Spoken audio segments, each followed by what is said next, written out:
Hey, what's good guys? Keaton here. So I got the brand new MacBook, comes in pink, but it still sucks. So I'll tell you why. So Apple dropped the MacBook last year and it kind of took a lot of people by storm just because this MacBook right here is trying to replace a MacBook Air. This is my MacBook Air right here. And this is the second generation in 2016 and it's just really not cutting it. So the MacBook as a whole, it's a pretty good idea. Some of the things I really like include the size and weight. So here's my 13-inch MacBook Air, and here's the MacBook. It is a 12-inch screen.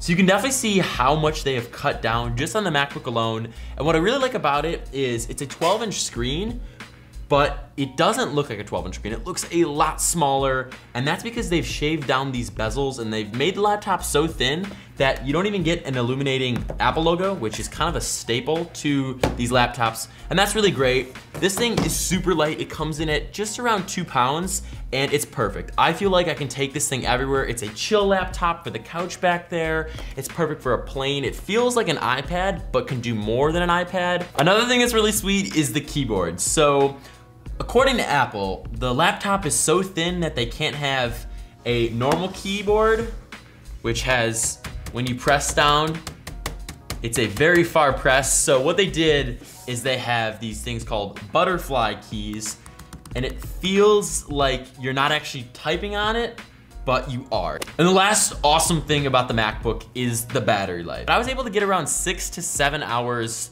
just on a normal day's worth of use. Now I'm a student and I'm also a big Netflix fan, so I was watching a ton of Netflix and I was actually writing a paper on this and I was able to get around 6 to 7 hours. Now for the stuff that I freaking hate on the MacBook. I've never made a video on a MacBook, so I get to complain about this, but it's this one port right here. Do you see that? Yeah, that's the only port on the MacBook.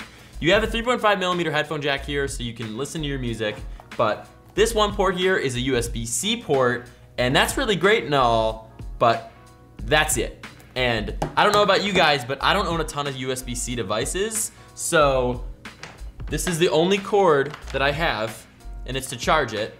And after I'm done charging it, I have to go buy an adapter to get USBs so I can have normal devices plug in. Do you get the kind of point here?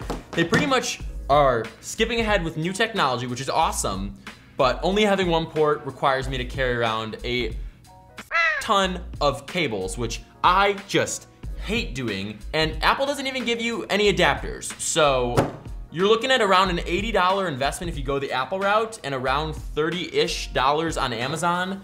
It's just something else you gotta carry and look out for. Another thing they did is they made the new MacBook faster. So I got the $1,600 model here, which has the middle of the line processor. It has the M5, so you got your M3, M5, M7, and I didn't notice any speed difference. Now what I got here is a baseline 13-inch MacBook Air that I bought for $1,000 2 years ago. So this is 2014 laptop, has 4 gigabytes of RAM. This is like half the computer this is, at least on paper, but in real world performance, this thing has 8 gigs of RAM, so double the memory. So this thing handles apps better and I can have more apps open at once. That's great, but other than that, it's not really faster than this guy. And if that's a selling point or kind of one reason why you want to upgrade, hold off. You're not gonna really notice a difference. Oh, and another thing, the battery life on this thing is awesome. We've already established that. The problem is, I think my voice just cracked there. The problem is, when you wanna charge it, it takes forever to charge. So I'm using the standard USB-C cable that came with it, you know, doing everything official. And when you go to plug it in, my voice just cracked again there. I don't know what you're doing, voice. When you go to plug it in, it takes around 3 to 4 hours to charge. And that is a big problem if you're a student or just someone who's on the go constantly. I don't have time to wait for this thing to charge. I don't know what's going on, if there needs to be some sort of update, but this thing charges in 90 minutes. My Retina MacBook Pro back there charges in 2 hours, and that's like 5 times the computer this is. I don't really get it. And the last thing that kind of just seals the deal on why this thing sucks is the price. So when they first dropped the MacBook, everyone complained about the one port here and the price. And that's totally fair. And the same kind of stuff applies right now Basically, if you wanna get one of these things, you're looking at spending a minimum of $1,300, which for a lot of people is really steep. It's really steep for me, especially what you're getting offered here. And who's calling my phone? I don't even know who's calling. Especially for what you're getting, but $1,300, it's not really selling it for me. And this computer is meant to kind of kill the MacBook right here.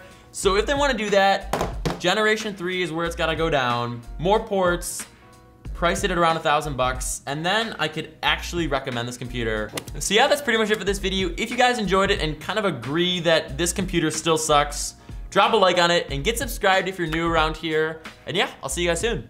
Peace.